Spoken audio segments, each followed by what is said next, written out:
Hey there, I'm Melissa. And I'm Nadia. Welcome to Navigating New Ground, where we dive into real, honest conversations about navigating life transitions away from home. We're here to share our journeys, hear yours, and remind you that no one has to navigate new ground alone. So, today we are talking about something many of us don't realize until we're too late: overinvesting in work. The long hours, the late nights, the constant striving, and how sometimes we let our careers define who we are. Yes, and for many of us expats, moving abroad is like a mirror.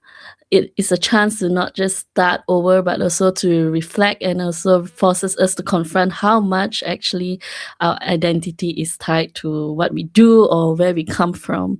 So today we are very honored and happy to have Raymond joining us to share about his experience with work and also how his view towards his career, especially during this past year as he moved to this new country. Welcome, Raymond. Hi everyone, thanks for having me.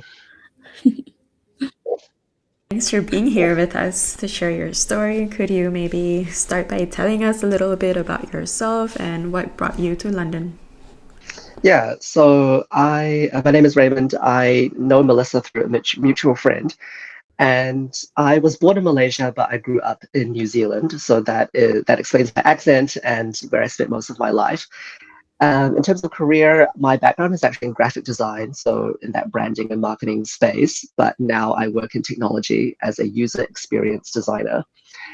And what brought me to London in the UK? Primarily, it was work-related reasons. I wanted to try working in a bigger market. New Zealand's very, very small, so if you have a very specialized job like I do, it can be quite hard to find new opportunities. But London seemed like a good fit and easy to get a visa for Commonwealth people. And also just a bit more independence as well. I think that was something that was lacking in my personal context in New Zealand. So all of that seems like a really good opportunity to go abroad, go abroad and try something new. Nice. And how do you feel now? You are in London right now, right? Before you move abroad, do you think that we are talking about work right now? How much has it been defining you right before you moved to London? I'm sure it's very different now, but before that, how do you feel? I think that's such a hard question to answer because, in all honesty, before I did the move to London, I don't think I really would admit that I had a problem with work and identity blending too closely together. It's only after living here for a year and having my eyes open to what life can be beyond the usual and what I previously knew. It was only after that move that I had the clarity to say, oh, maybe I have overinvested in work. Because previously I wouldn't have even thought that I had an issue. Like I kind of knew in the back of my mind, okay, I probably need to think a bit more carefully as I enter new seasons in life and the changes. But yeah, it's a hard one to answer because I have nothing to compare it to almost. I think it's the culture difference, right? Especially that expose you to this thought as well. Like being in the same place in the same culture. That's the only culture that you even know or recognize. That's how you learn when you step into the work society, and that's what you are being taught or even exposed to when you look at how other people work, and that's how you go into the industry as well. It's really quite a big difference, especially when you jump across how many thousand miles away from all Yeah, the other way side of the south to, world. yeah, yeah. Did it surprise you? You know, because when it surprised me when I was thinking one morning, I woke up and suddenly realized that I'm in Germany when I was flipping the Google Earth, and it's Malaysia and Germany is all the way the other side. It's like all the way the other side. For you, it's even further from New Zealand. Yeah, yeah, yeah. It was, yeah, I guess I don't think of it too much because I always knew that New Zealand culture and Australian culture, it's based off British culture, right? Like especially, the Caucasian people who immigrated and settled there.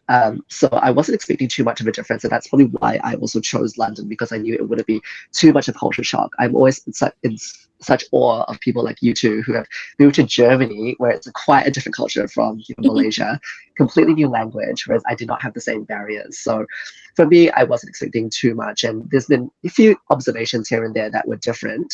But in all honesty, maybe this is one of the reasons why I moved is I, even though I grew up in New Zealand, I wouldn't say that my mindset is typical Kiwi or New Zealand. Like I always felt that I was probably more suited to a bigger, busier city. I'm definitely a city boy, whereas New Zealand is really great for people who love nature and like settling down and slow pace of life, work-life balance. But I guess compared to most other people, maybe I'm a little bit more ambitious or a bit more city oriented. So a bigger city like London that still has a similar culture to what I'm used to probably seems like the best balance. And that's what I've realized now as well. This seems like the right balance. Whereas a Mm. place like New York City is probably too much the other end and would be too much for me. But London seems like a happy middle ground. And if you were to name like some things that are completely different from New Zealand and from London or the UK, what would it be? Yeah, the first thing is probably a slightly harder work ethic in London, especially. So London is not representative of the UK. I think you have to acknowledge that that is quite separate. So let's just stick with London. But I think, yeah, people do come to, the capital city, and it's the cultural and financial center of the country and political center of the country. So I think most people do expect to work a bit harder and be a bit more competitive compared to New Zealand, where it is a much smaller market. And people in both countries, people do respect work-life balance, but I think it's a bigger deal in New Zealand because you do have nature at your doorstep, and people are just more relaxed and they know that it's a smaller city, whereas you don't have that mentality as much. People often use their 20s and 30s in London to really maximize it, and then once they settle down, they might move out a little bit more Mm. to the suburbs or a smaller town to raise a family or something like that. But I would say, yeah, work ethic, I think the expectations are a little bit higher, and it's a bit more normal to kind of push harder, maybe work a few weekends every now and then. But people would still say, people, especially our generation, they would still say like, oh, it's important to take care of yourself and to not not burn out, all that kind of stuff. And I'm super grateful that I've got a millennial manager. So someone like similar age Oh. as me. She's maybe like my brother's age, so sort of like 4 or 5 years older than me. And I think it makes a big difference. So I've had kind of like Gen X and older managers in the past, and I see a difference personally. So I'm very, very grateful to have someone who Oh. understands that work-life balance, but is still willing to honor that I have really high standards for myself and I want to do high quality work, and we all want to do work that we're proud of, but that shouldn't come at the cost of burning yourself out or working Mm. super weird hours. So that was a very interesting conversation that I had in my first year with my manager as we kind of learned how to navigate each other. And also just, I guess for me, it was also the whole insecurity of first year working in London, where I don't know what my long-term visa status is going to be as well. So Mm. Yeah, sometimes I think it's pretty insane to think that we are on completely different sides of the planet and the cultures are so different. And I'm sure Melissa and I, we yeah. both have stories to share about our experiences just facing all of the cultural differences. And I think especially more once we started working. I don't even know where to start. Yeah, so definitely a lot of cultural things that we had to get used to, especially at work. It's so different than what we were used to before.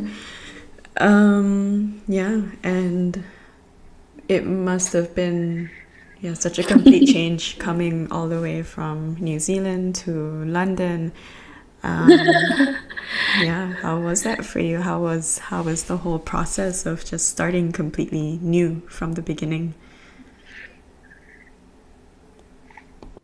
Yeah, it definitely felt like that because so much of getting set up as an adult, specifically, is about your network. And if you don't have anyone here, like you don't have any family here, you don't have that. I mean, I had a Yeah. few friends here and there, which is really good, and that made me feel a little bit easier. And that also helped determine where I was going to live. So one of my friends gave me really good advice. She said, London is actually very big, so try to figure out like where your friends are and figure out if you can live in that area as well. Because if you are based in West London and all your friends are in East London, they're not going to come visit you because it's too far away.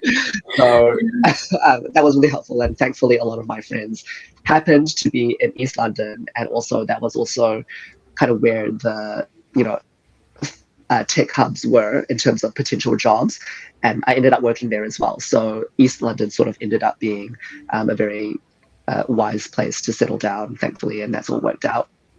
But yeah, back to the question, I think the whole lack of a network, I think that was a really big barrier in terms Mhm. of getting set up and not having people you can rely on. And honestly, like in the past year or so, I've definitely been relying on ChatGPT a lot to understand like how do taxes work, how does this work in the UK, how does this and this and this. So yeah. Okay, yeah, I have a friend. I was asking her like, "Oh, how did you find our church?" And then she said like, "Oh, I found it on ChatGPT." And I was like, "Oh wow, our church was actually the first recommendation that ChatGPT offered, the international church in Frankfurt." So it's quite interesting how much you get to rely on ChatGPT. When we moved here, there was no ChatGPT. We were thank God when I came in the year where there's more than 20 Malaysians already in Germany in that small little town. So for us, it was like just ask the Malaysians around, and it was quite already a good network there. But for me, it was really moving to Frankfurt. That is completely no one. Knew nobody, and it's also like a big city, small in size, but like big in a sense of the whole economy market, and the architecture industry.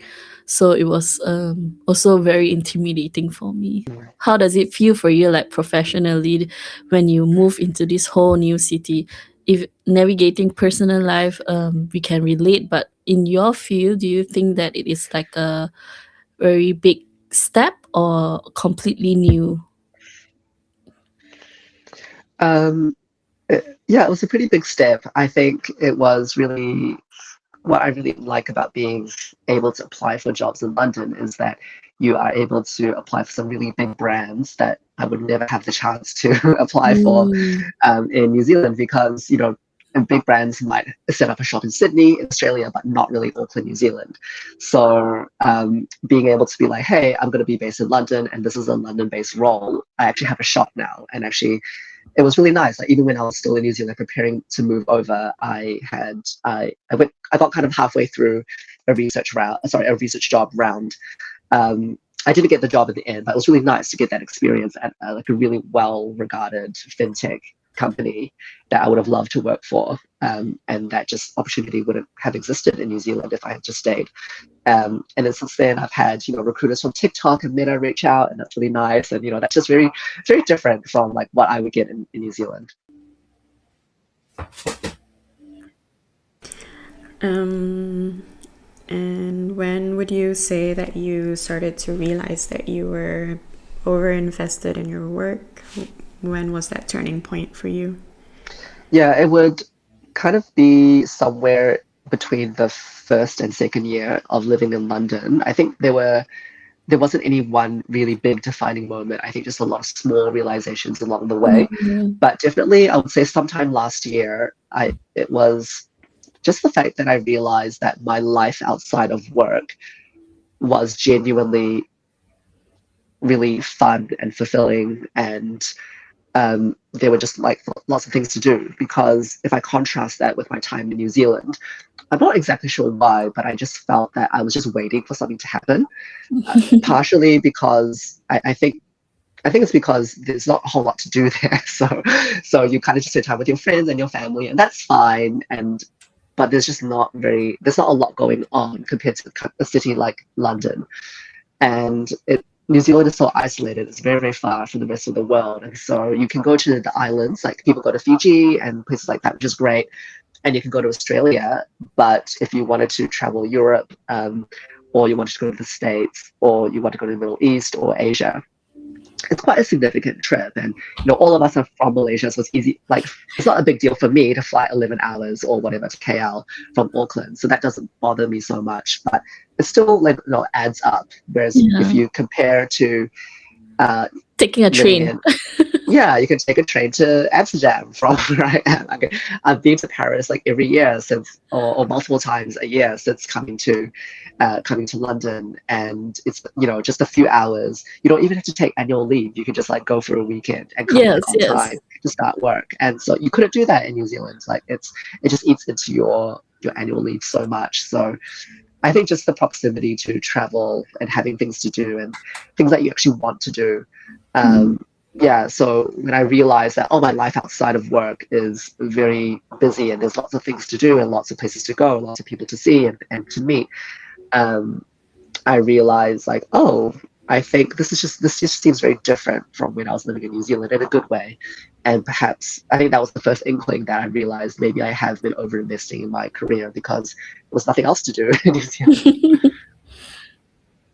Yeah. I find that very interesting because usually it's the opposite. It's people being in quieter countries, wanting to be more relaxed, but then you move to this bustling city, and that was when you realized that you wanted to slow down. It's quite ironic. Yeah, it's an interesting irony.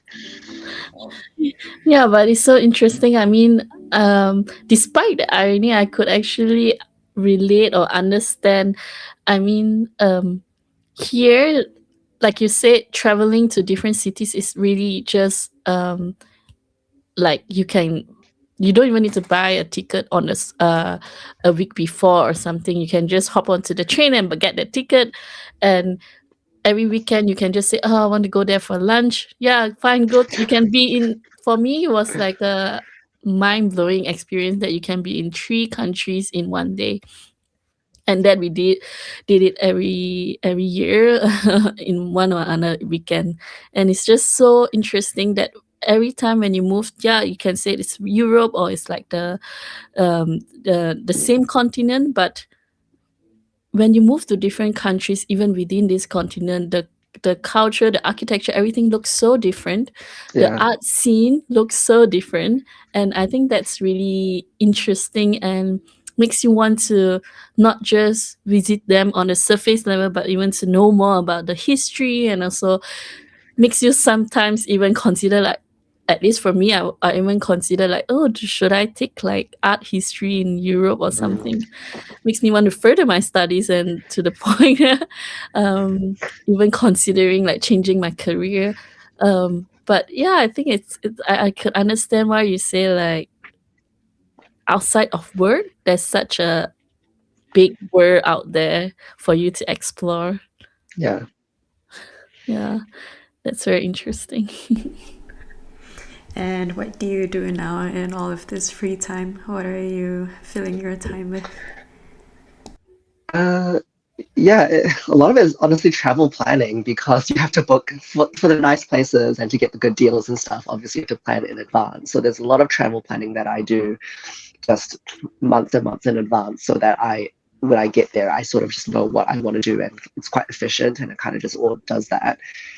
Separate to that, yeah, I think what's lovely about London is that every neighborhood can feel quite different.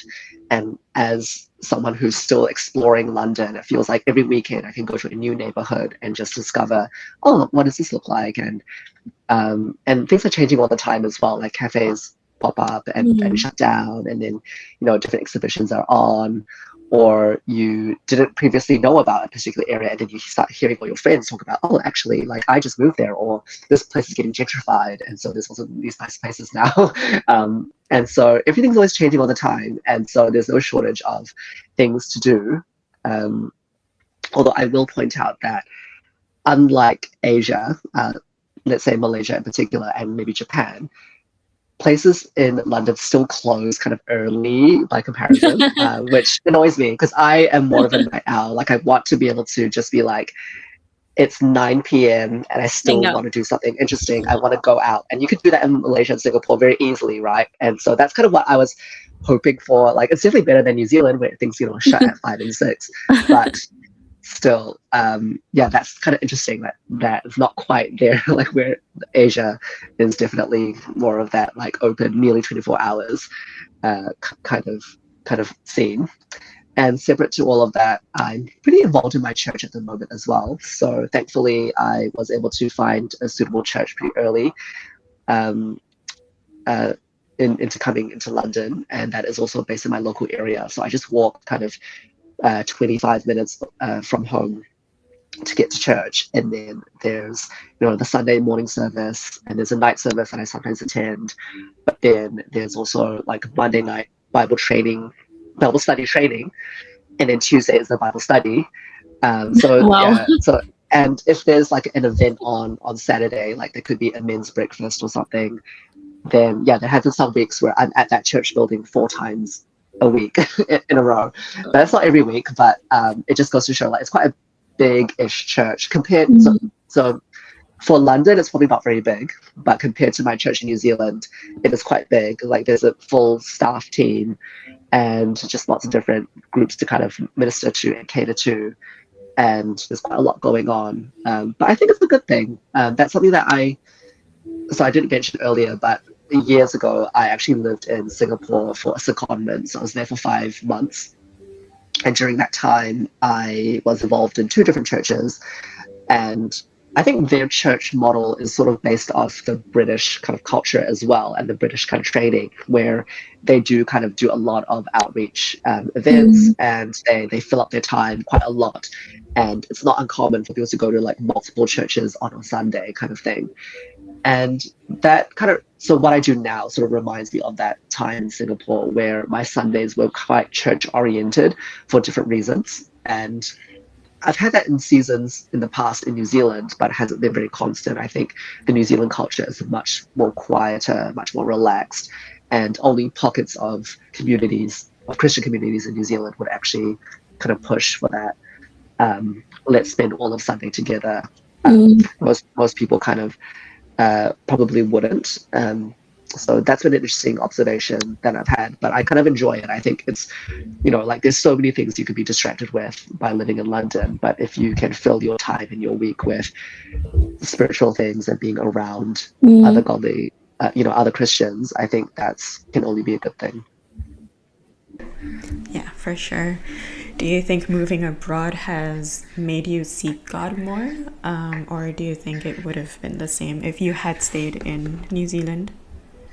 I think definitely it brought me closer to God. That was something that I was praying for as I moved. I definitely saw it as a leap of faith, being like, I could stay comfortable and stay in New Zealand, but when you push yourself outside your comfort zone, you are forced to rely on God. You're forced to recognize that everything that happens to you is by grace and everything is under His sovereign hand. So that was a very deliberate and intentional thing that I wanted for my time abroad, is to get close to God through this step of faith. Because, the question is not about, is it right or wrong to go overseas?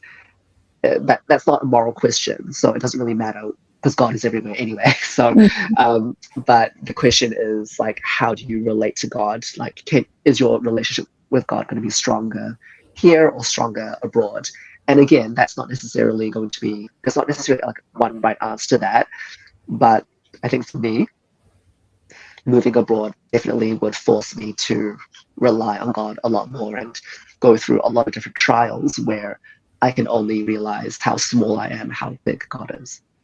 And would you say that, so of course you have grown as a person during all of this time, would you say the same thing for your spiritual journey?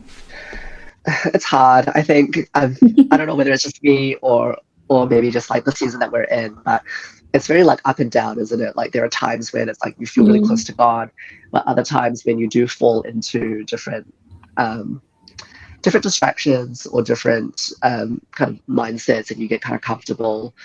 But I think moving abroad as I said earlier, like there's just more trials, and then that forces you to get closer to God. So that's a good thing, right? Yeah, yeah, I think that's really true. I think being closer to God, somehow being uncomfortable or like being in the season of trials really push us towards getting closer and questioning God more, not just about the basic things, because in abroad, even our most daily routine changes, the most basic thing in your life changes, and then if when it comes to that, that's just like the surface things that have changed, and when you come into this deeper phase into questioning what else changed, then you start questioning more even into your um fixed routine, and then even to the point where you question your identity and you question your purpose and all, like have you been doing things the right way, or is there a better way to even think, when those questions actually comes only when you leave that comfort zone, and if you are stuck in that or more like maintain in that same area, those questions then doesn't suddenly pop up. And I think that really helps to define how close we can get to God in a whole new perspective, I feel, being abroad. And if I now that you have been in London 1 to 2 years, I would say, like, does it change your definition of how success is? Or we say success in the normal world, yeah, but in this way, do you see like a new definition for your purpose or for your life? Yeah, I would say my definition of success is more holistic. So, what I mean by that is previously I would have limited that to kind of career and like financial things. Mm, But then, as I said earlier, like once you realize that there's so much more to do outside of mm, work and your life can be really interesting and fulfilling, when you think about like your church community and the travel aspect and all those other things. Um, yeah, I think that is now part of my definition of success, where it's like success means I have the time and the energy to do all of those things or to invest well in all of those things rather than just focus on one area like career and then neglect everything else. mm, So I would say, yeah, my definition of success has to be a bit more holistic now. mm. So you say like career, travel, community, and also what was the other one? No, those are the main ones, but yeah, just other experiences in life, like having the freedom to try new things and explore your own city and Mm, just genuinely enjoy that. mm. And how would you say your future plans have changed now? What are all of the goals that you have for your near future now?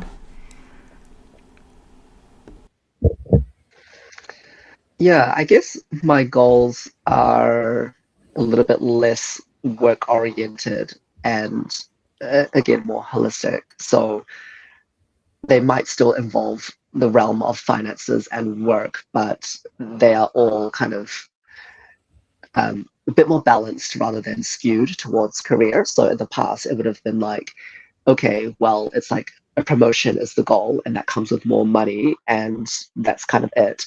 Whereas now it's about like, okay, I could find a new role or get promoted, but does that mean more responsibilities that takes away from my time to serve at Mm, church? And does that take away from my time to visit my family abroad because it's impacting on like how much I need to stay in London or something like that.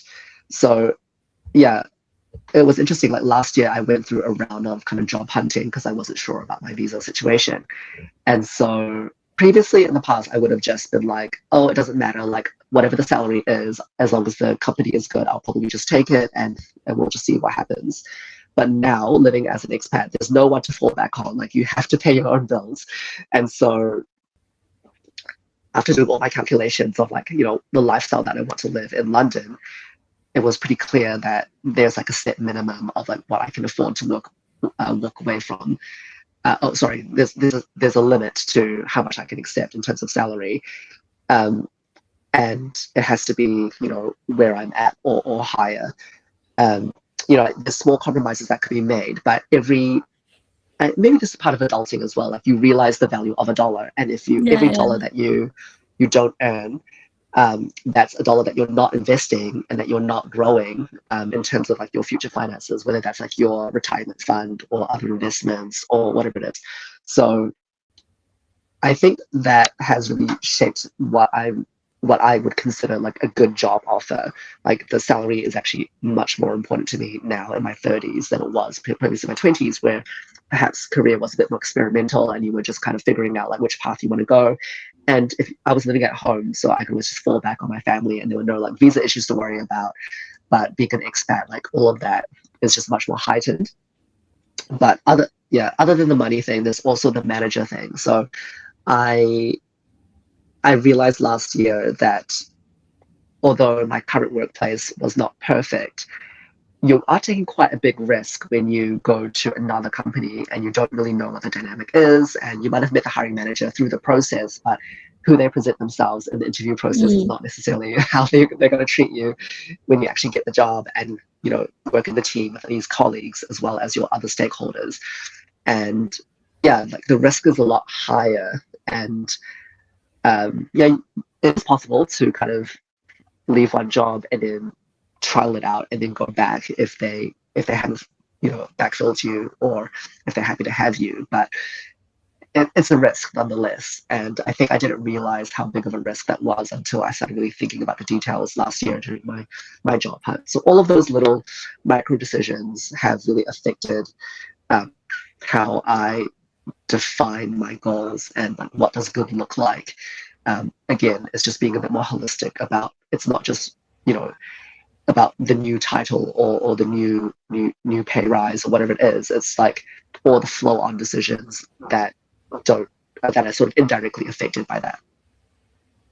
Well, well, I'm actually quite amazed because you have only been here for like 1 or 2 years and you really think towards that extent. I think that is quite a growth within that short amount of time. Um, that must be the London speed. This realization that you have, it took me about like almost 5 years working here in Germany. Maybe I'm just not that matured in the beginning or not so exposed. I was quite intimidated in the beginnings in compared to how the local things and all, like it's I couldn't see where my rights stand or in what aspect am I allowed to voice out. There is a huge part of me always assuming that that's just how the way things are. Like we as expats coming into the country of them, that's just how we should be. We have to learn the language. We are weaker in the sense because we can't speak the language, or we are not sufficient in the sense that in contributing or even playing the role in a certain company. But this realization that you have right now, it's so much more advanced, I would say, in compared to what I've experienced here. And I'm actually really happy for you to reach this state within that 2 years, because I think this growth is really necessary. And the sooner you come to this realization, I think it's more the healthier it is for you to even continue the expat life in that country. It really helps you to know your rights and stand where you are, knowing what your choices are and what options do you have. And yeah, going into this so quickly, do you see? You must have known quite a number of locals there, then, to be able to even frame this into picture. Do you compare yourself to them? Do you speak to them a lot about the lifestyle or the choices that you have in London? In terms of the locals, I think there's there's things that only other expats can relate to, and then there's things that you obviously try to get or learn from your local friends. And thankfully, I think all my local friends are the type of people who have a very international group of friends and contacts anyway, so they're kind of used to being around other um, people who aren't from London. And London is quite a transient city. Like people come in and out for different reasons. And so I think, yeah, let's say people at my church, they know that, even the locals who are British, they might not be from London themselves, but they understand that this is a very cosmopolitan city where there's a lot of people going in and out. So yeah, I don't compare myself in that way that often. But even even the locals who I speak to, they're generally pretty empathetic to what we go through as expats. So they don't have to struggle with it themselves because they don't have any like visa issues and whatnot. But they're all very sympathetic, and they'll ask questions and they'll pray for me, and they'll try to understand like what are the barriers. But I'm sure I'm not the first person that they've talked to about these issues, and it's probably cropped up many times in the past. And they still kind of give good advice around like how to fit in with British culture and like what they've noticed about London specifically, and what works best. But often those more interesting insights come from people who are expats themselves and have managed to like stay here, or they got married to a British person and then they've set up life here. So yeah, I think it's really nice to have a blend of expat friends and local friends. That was definitely my intention. So in London, there's a suburb that is notorious for housing all the Australians and Kiwis. So I deliberately chose not to live there. I haven't even visited there. So I was like, yeah, like why would I come from the other side of the world just to like meet Hang out with Australians the and same Kiwis? group. Yeah. So that's often like a bit of a in joke for people who are from that side of the world. It's like, oh, like, are you going to live there as well, or are you going to deliberately go? And thankfully, I'm one of the few people who have chosen to stay in somewhere else. Yeah, I can relate to that because when I moved to Dessau, I was saying like there was 20 people, more than 20 over people, but most of my friends that I hang out with is tend to be like people I've never known. Like this is the first Ukrainian I know, this is the first Russian I know, this is the first Yeah. Albanians, and yeah, I do still hang out with the Malaysians, but like not 90% of the time, because you don't come all the way here just to pick like a Malaysian lecturer or something. Yeah, but yeah, I'm so happy to hear you say that because I think I don't know how you feel, Nadia, hearing that. It sounds like moving to London would be so much more easier, and not to say that your move was easy. I think every single move, even moving to the same culture, is like for Malaysia moving to Indonesia, or for Malaysia moving to Singapore, or even for New Zealand Kiwis to move to Australia. I'm sure every move is difficult on its own and has its own challenges. But I feel like hearing how you say how accommodating or how welcoming and empathetic the community is, just this word empathetic. It's like a trigger to us. I don't know. For Raymond, maybe you don't know the community here, but for me, I feel like empathetic is not a word that we would use for the people, the locals here. I mean, sure, in the church community, yes. That's why I always feel more comfortable to reach out to the church community. But even so, I think in compared to how we know our friends and family or where we come from, this word empathetic doesn't really exist here. Or more like it's a very low comparison, like to what we know. It's quite tough. Like here, the culture is more like you should have known this. If you're moving here, you need to know this, and like no one spoon fed you on like where to get your things done or what you should have done, or you learn through your mistakes and you learn through fines. As in like paying the fines and being punished on getting a lawyer letter somewhere. Then you learn what you're not supposed to do or things like that. And yeah, I think that is quite interesting to hear that in London is so much more accommodating. I'm sure it's super competitive being like a huge city and the rent is so expensive and all. But yeah, like you say, in London, people move in and move out very quickly, and they are so used to being international. Yeah, imagine moving to a small village in up north or somewhere in the UK. That should be a totally different experience, I guess. Yeah, not Yeah, so. yeah. I was pretty intentional about that. Like, I couldn't really see myself thriving in rural England, I think for many reasons. So yeah, definitely London was a very specific choice. And thankfully London is quite big and there are different areas as I'm finding out. So yeah, I have one close friend, also from New Zealand, who came to London maybe like 5 years before me, and she was in one area of London for quite some time, but then like bought a house in another area because she's kind of like still wants to be in London but just not that part anymore. So I think Mm. I should expect to have my views challenged and changed over time, and I think that's okay. I'm learning to embrace the concept of, there are different seasons in life, and that's okay for that season. And then you might be moving to another season, and it's okay for change. Because I used to be Mm. very against change. I used to be very like, let's hold on to everything and keep it perfect. Really? But I've realized actually that's not a very healthy way to view life, because the only constant is change in life. So it's better to embrace it and figure out a way to navigate it intelligently. Um, yeah. Yeah, maybe you can see it as a way of evolving instead of like complete changing, because I think it's, yeah, there are some new points that come, or new options that come along the line, but you're still you. The things that you have learned is still part of you, and the things that you no longer choose is already a different sense of you, in compared to the one who have never tried that before.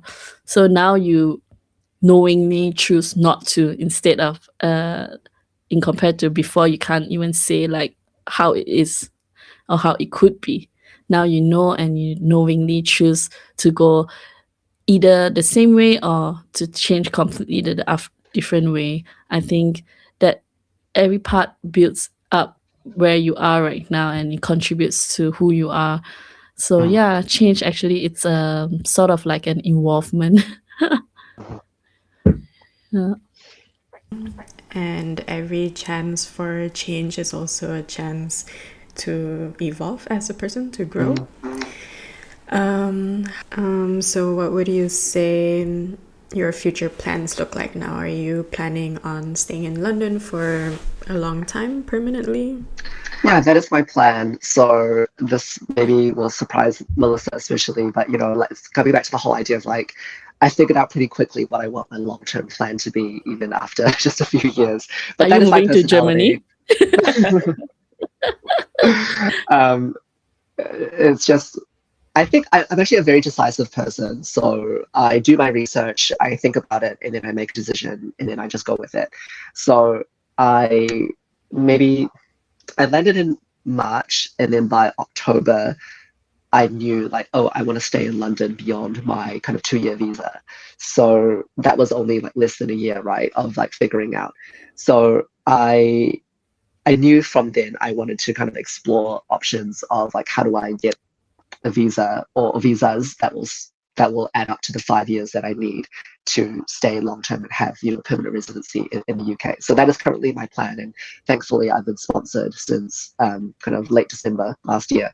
So I'm on the path. It's still a very long path, but praise God that everything kind of worked out nicely, and nothing's for certain, and a lot can change in the next 3 years with my current visa, and we'll see what happens. And something that I said to a lot of my friends last year was, all it takes is like one family emergency, and then you have to like fly back home, and then your plans could completely change with like your parents or your family or whatever it is back home. So I think there's also wisdom in holding on to things quite loosely, but I'm the type of person who really likes to plan ahead and have a plan, have a goal. I don't like to just go to somewhere for 2 years and just think like, oh, that's fine, I'll just leave it. It's like, I want this 2 years to kind of count for something. And it's going back to what Melissa said, just be really intentional about it. Like, whether you pursue it long term or short term, like have a sense of conviction about like why you're doing it. And yeah, I feel a bit more secure about that, rather than just leaving it too late. I like to think ahead a lot. Yeah. Nice to hear that. It's very refreshing and inspiring to hear that, because I guess like going with the flow is not exactly the word for you. But I mean, adapting, it's definitely adapting to the change is a necessary skill for all expats. But like having a plan ahead, even if the plan doesn't go according to plan, it's still a plan that has been there um, in advance for you to see what it could be. And I am impressed, and I really respect you as an individual that you can be so decisive on things. I mean, I'm definitely not a decisive person. I intentionally plan, but I intentionally don't follow my plan. Okay. Yeah, but I guess also because I don't follow my plan because I really couldn't decide on whether that's the plan that for me or something. Yeah, but it's good that you know what you need, and I'm happy that you're gonna stay here longer. Yeah. So that means we get to meet more often, I hope. Yes. Yeah. Yeah, I still haven't get to visit Paris yet. I want to. It's Oh, it okay. is. Yeah, I'm Nice. very. It's actually just 3 hours train ride from Frankfurt, so I am very excited to visit Paris. I know there's so much to see there. But let me know when is the next time you're visiting. Maybe I will join you. Yeah, yeah. Let's do a weekend trip Yes, um, yes, to yes. meet up. That's yeah. So I guess we come to our last question. Um, what will you say now that you are almost seasoned? Not so seasoned yet, but you have some experience. If you were to say to someone who is new in the city and they are quite at loss at how their identity should be, where work no longer defines them because they're in a whole new work scene, what would you like to tell them? Or what would you like to tell the you that were new in this city? Yeah, the advice that I would give is just a reminder that making work your whole identity is not normal. Like it's not something that should be encouraged or normalized. And that maybe sounds a bit obvious, but sometimes you do need to hear it from your friends to be like, if you're feeling uncertain and your identity is kind of changing, like that's actually a really good thing to embrace and lean into because you're finally realizing that this thing has taken over your life and it never should have done that. Like work is only ever a part of us, part of our identity, not our full thing. And this is true of pretty much everything in our identities apart from being a child of God. I think that is something that is legitimately for Christians the thing that should define you and take over your life. And we know that that's what Jesus expects from his disciples, which is great. But I think for everything else in our lives, it's like actually you do need to put it in its place and be conscious of how much is taking over. So for someone who is navigating this loss of identity, I think I would try to encourage them and say this is a good thing that you've realized this and to lean into it and try to think more holistically about your life and figure out where work kind of fits in or alongside some of the other things that you want in your life, Mm, rather than just assume that it should take over. Because just because you live in London or Frankfurt or Munich or whatever big city, it doesn't mean that you have to let work take over your life. Like there are so many other things that you could be doing to enjoy your opportunity here, and work is mm, just one of those things, not the whole thing. yeah, definitely. Yeah, I definitely agree that we serve God in our jobs, wherever we are, wherever it is that He has placed us. I do find the mindset interesting. Do you think that's because we understand our identity as children of God, or is that more of a generational thing? Yeah, that's a really great question. My instinct is to say, yeah, the millennial thing.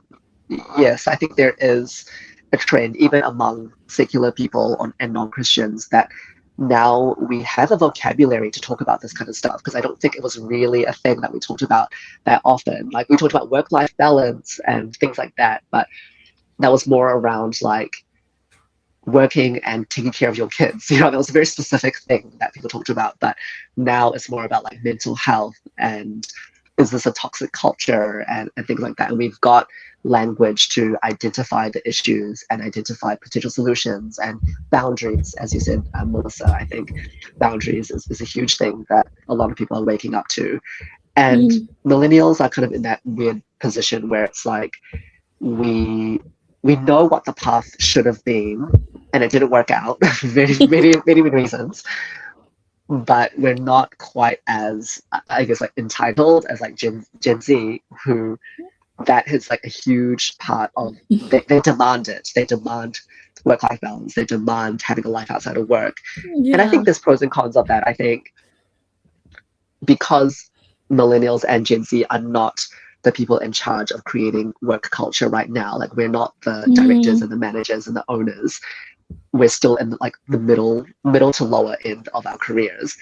Um, I think if you go in too hard with those opinions and convictions, it can rub people the wrong way, especially if you work in a global corporation with like many older, experienced people who they are just stuck in their ways, and they it is harder for them to relate. And like, why do you need to work remotely all the time? Why can't you just come to the office like we did for decades and decades and decades? So I think, yeah, there's probably a bit of wisdom in having boundaries, but also advocating for incremental change. So I think, yeah, um, it's great that we have these privileges like um, working remotely and mental health days and whatnot.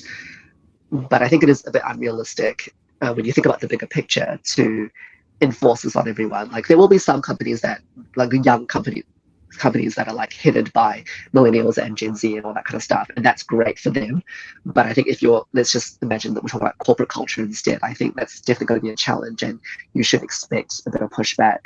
And if you have to be empathetic both ways of advocating for what you want, but also be able to see where other people struggle to understand why you think this is normal, but they don't. So that's kind of like a generational thing. And then when it comes to Christians, I think the Christians in my life have always been people who have acknowledged that it can be hard to pursue your ambitions at work and Mm. also make time for being a good church leader and being a good parent and spouse and all that kind of stuff. I think anyone, if they were honest, would probably be able to admit that it is a struggle. But we know that the whole Christian life is a struggle, and it goes back to what we said about trials. It's like every trial is actually a blessing because it can bring us close to God.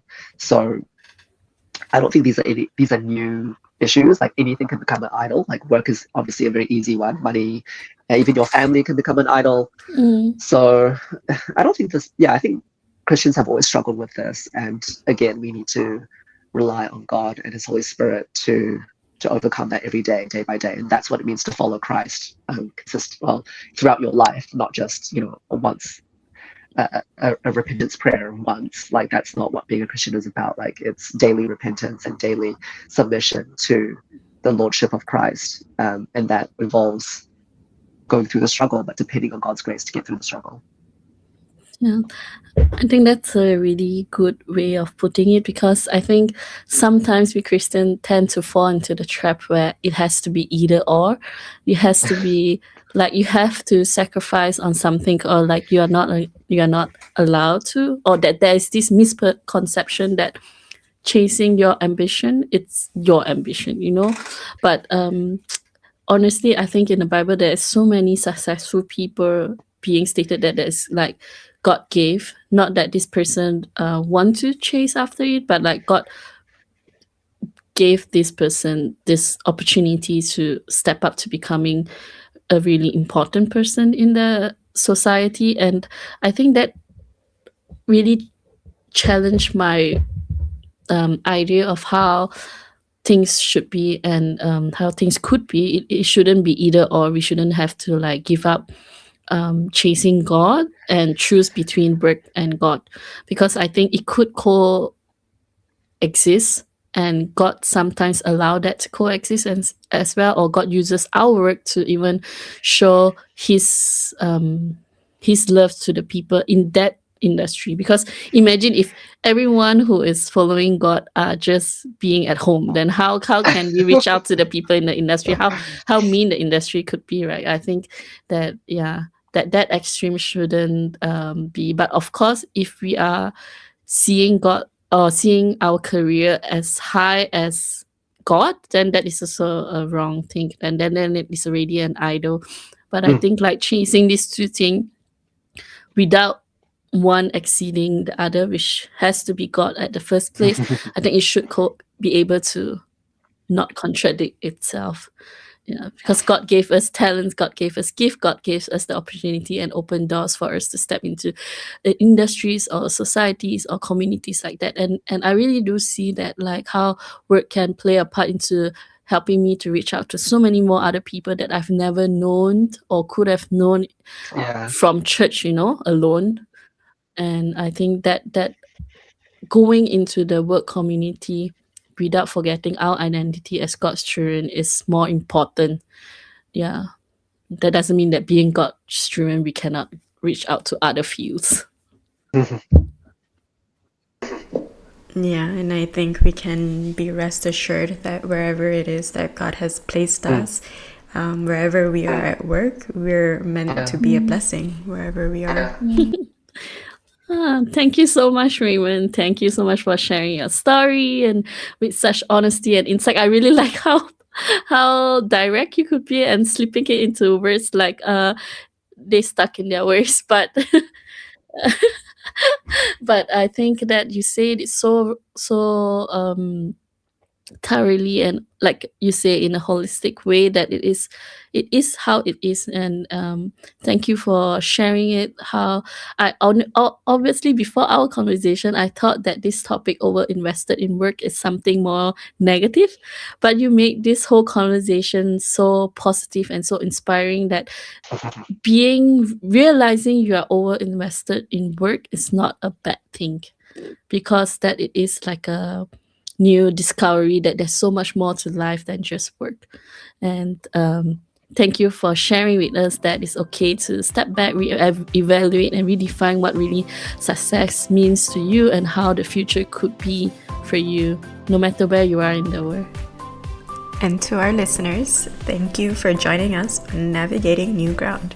We hope today's conversation gave you some insight, support, or just a reminder that it's okay to step back, reevaluate, and redefine what success means for you, no matter where you are in the world. You're never alone on this journey. If you enjoyed the episode, don't forget to subscribe, leave us a comment, and share it with someone who might need it. You can find us on Spotify, Instagram, YouTube, and Apple Podcasts. Until next time, take care. Take care.